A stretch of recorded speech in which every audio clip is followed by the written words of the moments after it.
नमस्कार साथियों। आज की वीडियो में हम बात करने जा रहे हैं कि हिंदू और मुसलमान के वोट का गणित क्या होता है और किस तरीके से जो है ये राजनीतिक पार्टियां हिंदू और मुसलमान के वोट को साधती हैं और कैसे ये अपने पाले में करती हैं और किस तरीके से ये चुनाव जीतती हैं। तो सबसे पहले हम ये जान लेते हैं कि इस समय भारत में 1500 राजनीतिक पार्टियां हैं जो कि चुनाव लड़ रही हैं और इन 1500 राजनीतिक पार्टियों में से केवल एक ही ऐसी पार्टी है जो हिंदुओं के मुद्दे के ऊपर काम कर रही है और हिंदुओं के लिए लड़ रही है, जिसका नाम है भारतीय जनता पार्टी। और ये जो 1499 पार्टियां हैं ये पूरी तरीके से हिंदू और मुसलमान के वोट को पोलराइज करने का काम कर रही हैं। तो अब हम ये जान लेते हैं कि हिंदू और मुसलमान के वोट का गणित क्या है। तो जो चुनाव आयोग है वो भी इस बात को मानता है कि अगर किसी एक राजनीतिक पार्टी को 33 से 34% तक जो है वो वोट मिल जाए तो वो राजनीतिक पार्टी किसी भी चुनाव को जीत सकती है और जीतने में सक्षम है। तो अब हम ये कह रहे हैं कि भारत में इस समय 20 से 25% जो है वो मुसलमानों के वोट हैं। तो सबसे पहले तो हम मुसलमानों का गणित जान लेते हैं कि मुसलमान किस तरीके से वोट को करते हैं। तो मुसलमान जो हैं वो उसी पार्टी को वोट देते हैं और किसी भी विधानसभा हो, लोकसभा हो, किसी भी विधानसभा और लोकसभा में मुसलमान उसी कैंडिडेट को वोट देता है जो किसी बीजेपी के कैंडिडेट को हराने में सक्षम हो, या दूसरे नंबर के ऊपर मुसलमान वहां वोट देता है जहां पर हिंदू आबादी ज्यादा हो और नॉन मुस्लिम कैंडिडेट वहां पर चुनाव लड़ रहा हो।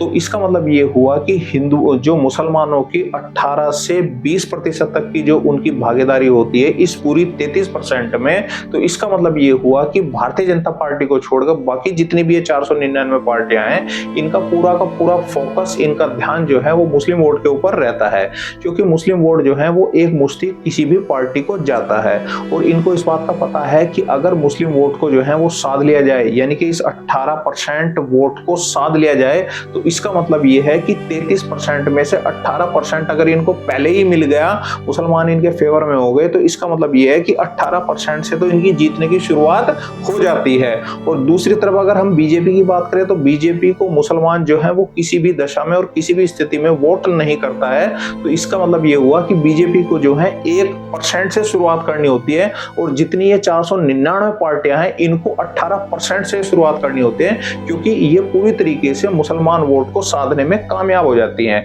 वो चाहे समाजवादी पार्टी हो, ममता बनर्जी की पार्टी हो, लालू प्रसाद यादव की आरजेडी पार्टी हो, राष्ट्रीय जनता दल पार्टी है, तो ये इस तरीके की पार्टियां हैं कि ये पूरी तरीके से मुसलमान वोट को साधने में अब तक कामयाब होती भी रही हैं और हो भी रही हैं। तो इसका मतलब ये है कि इनकी जीतने की शुरुआत 18% से शुरू होती है और भारतीय जनता पार्टी की जीतने की शुरुआत होती है 1% से। तो इसका मतलब यह है कि भारतीय जनता पार्टी को जो है वो ज्यादा मेहनत करनी होती है और इन पार्टियों को जो है वो कांग्रेस है, वो चाहे समाजवादी पार्टी है, ममता बनर्जी पार्टी है, इनको 18% से अपने जीतने की शुरुआत करनी होती है। तो इसका मतलब यह है इनका जीतने का जो है वो चांस ज्यादा रहता है। और आपने देखा भी होगा कि इन पार्टियों ने जो है पहले भी सरकारें अलग अलग प्रदेशों में इन्होंने बनाई है। तो अब इसका मतलब ये हुआ कि ये जो है वो 33% में से 18% मुसलमान तो इनके फेवर में पहले ही चले गए और ये बचे अब 14 से 15%। अब ये जो 14 से 15% जो बचे हुए होते हैं, अब ये पार्टियां जो हैं वो हिंदुओं की तरफ देखती हैं कि हिंदू किस तरीके से 14 से परसेंट जो 14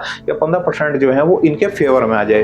क्यों? क्योंकि ये कुछ ऐसी जो विधानसभाएं या लोकसभाएं होती है, कुछ ऐसी जो सीट होती है उनके ऊपर जो है ये हिंदू कैंडिडेट्स को खड़ा करते हैं और वो हिंदू कैंडिडेट जातियों के नाम पर जो है वो 14 से 15% वोट लेने में कामयाब हो जाते हैं। तो 18% मुसलमान हो गए और 14 से 15% जो है वो जातियों के नाम पर जो है ये इनके हिंदू कैंडिडेट जो है वो वोट ले लेते हैं। तो ये 18% और 14-15% मिला के जो है ये 33-34% इनका वोट शेयर बन जाता है और ये पार्टियां पूरी तरीके से चुनाव जीतने में कामयाब हो जाती हैं। लेकिन अब कुछ सालों से जो है ये इनका जो जाति का कार्ड है ये पूरी तरीके से फेल हो रहा है। अब लोग जो है भारत में एक तरीके से आप कह लीजिए कि वो धर्म के नाम पर भी हम कह सकते हैं, या भारत में जो है अब ये जाति व्यवस्था जो है उसके नाम पर वोट नहीं हो रहा है। अब लोग जो है विकास के नाम के ऊपर और डेवलपमेंट के ऊपर वोट दे रहे हैं। और भारतीय जनता पार्टी जो है वो दो पहियों की सवारी करती है। एक पहिए में उसके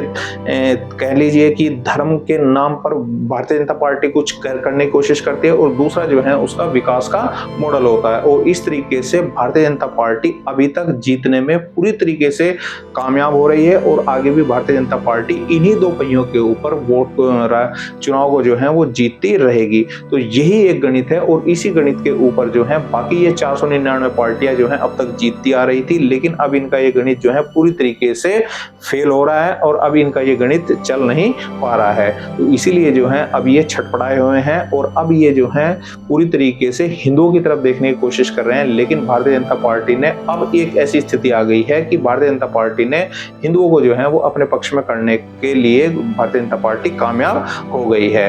तो उम्मीद है आपको वीडियो पसंद आई होगी। वीडियो को ज्यादा से ज्यादा शेयर करें, चैनल को सब्सक्राइब करें। धन्यवाद।